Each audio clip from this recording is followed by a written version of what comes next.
Lighting लगाओ कि फिसल के जाऊं, अब मेरा गिरना रह गया। अब वो गिरना क्या होगा कि वो जो बचा है ना, जो अभी बस तनिक होना था, अब वो रुक के अगली बार जब आएगा तो और विशाल बन के आएगा। और आगे जब वो आएगा तब आप उसको सह नहीं पाओगे। इसलिए प्रकृति जो दे, चाहे वो कष्ट ही क्यों ना हो, उसको उस समय स्वीकार करना चाहिए। ज्यादा हाथ पैर नहीं बांधने चाहिए, ठाकुर जी से सीधी सरल प्रार्थना करनी चाहिए और अपने कर्मों के प्रति, कर्तव्यों के प्रति निष्ठा रख के करते रहना चाहिए। कुछ ना कुछ बस वो कर्म करके उससे निवृत्त होइए। इस प्रकार के मेरे से बोलना नहीं आ रहा है, इस प्रकार की क्रियाएं करके मत निकलने का प्रयास कीजिए,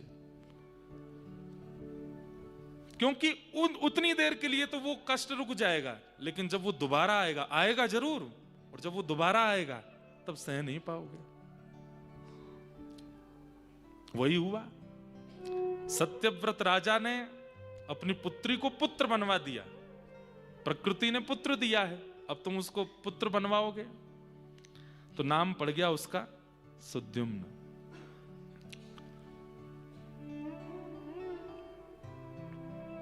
धीरे धीरे बालक बड़ा हुआ, घुड़सवारी करता था। अपने मित्रों के साथ एक दिन कैलाश पर्वत की ओर गया और कैलाश पर्वत में भी उस खंड में प्रवेश कर गया जहां पर मानवों का प्रवेश करना वर्जित है। आज भी शंकर जी की परिक्रमा पूरी नहीं लगाई जाती, आधी ही लगाते हैं, क्योंकि मध्य में इलावृत क्षेत्र आता है। ऐसा कहते हैं कि प्रत्येक शिवलिंग जो है वो कैलाश ही है।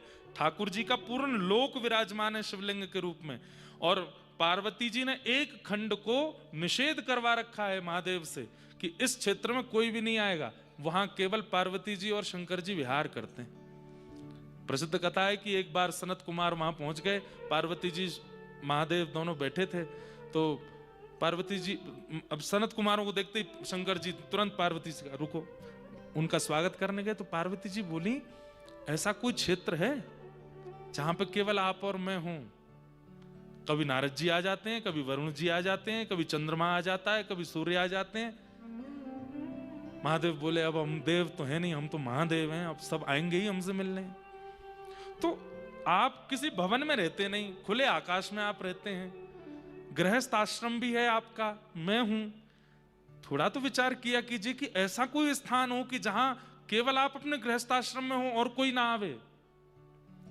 तो भगवान ने कैलाश के एक क्षेत्र को शापित कर दिया कि इस क्षेत्र में कोई भी आएगा वो सखी रूप धारण कर लेगा, स्त्री बन जाएगा, ताकि आपके मेरे विहार में विक्षेप ना हो।